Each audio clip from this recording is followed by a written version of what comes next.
objective with the ClinPulse series is to bring together thought leaders from all corners of the industry and discuss the ideas that will shape tomorrow's clinical studies.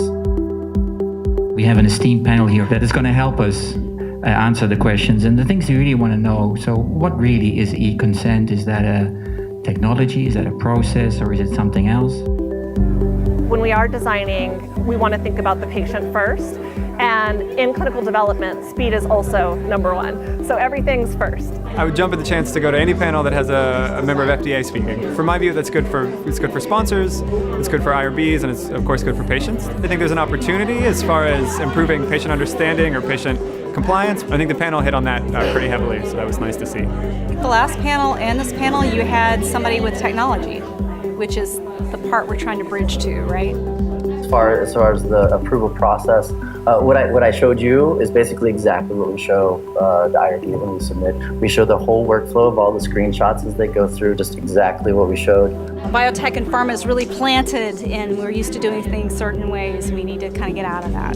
During the networking session, you get to talk about that, right? How far it can go. It seems like maybe part of the answer is we're just trying to convert the end product into something rather than going back to really do something fresh and new from the start. I came because a lot of sponsors come, and there's a lot of great idea sharing and thinking outside the box, which is really good for us to do. Technology is so far beyond behavior. I think the hook is how we retain patients, and it's that involvement. I loved it when they opened the mic and you could see that people were really interested in this topic and super engaged with the panel. I think that the ClinPulse series is going to be a really important series moving forward. It was definitely worth my time to come out tonight. Being here in Silicon Valley, the high-tech hub of the world, we should be leading the charge here and really developing this and being the leader. Thank you all for being stakeholders and being involved and engaged in this. So thanks for coming.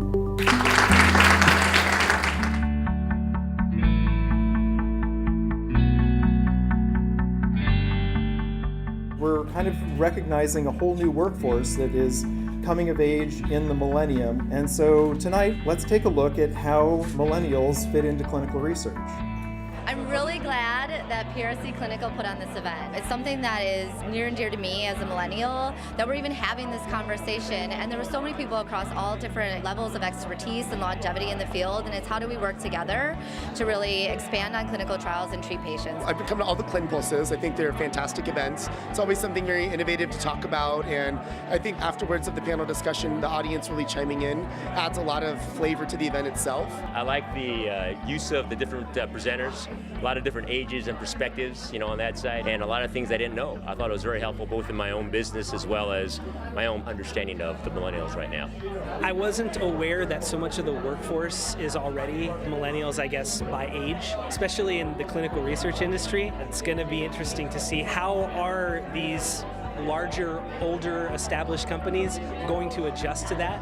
I really like the points on creative confidence in an industry that is so regulated. It seems a little bit difficult for this young workforce to step in an industry that is so rigid, to change the rules and take risks. It was talking about, this millennial generation and, adopting new practices and values for the younger group into industry that is a little more stuck in their ways and what each can learn from that aspect. So I think overall was very informative, and everybody's able to take a lot from it.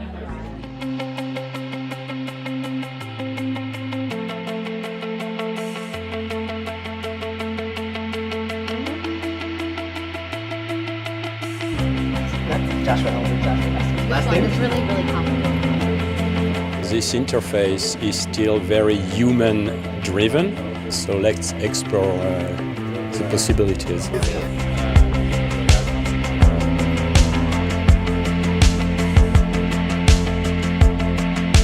I thought this would be a great opportunity to learn who we're working with and kind of get outside the box and really get to know our colleagues and our counterparts.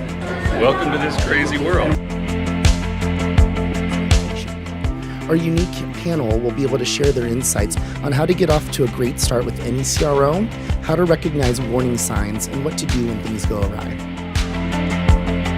If the sponsor is sharing the information and the CRO is sharing it, you establish that trust.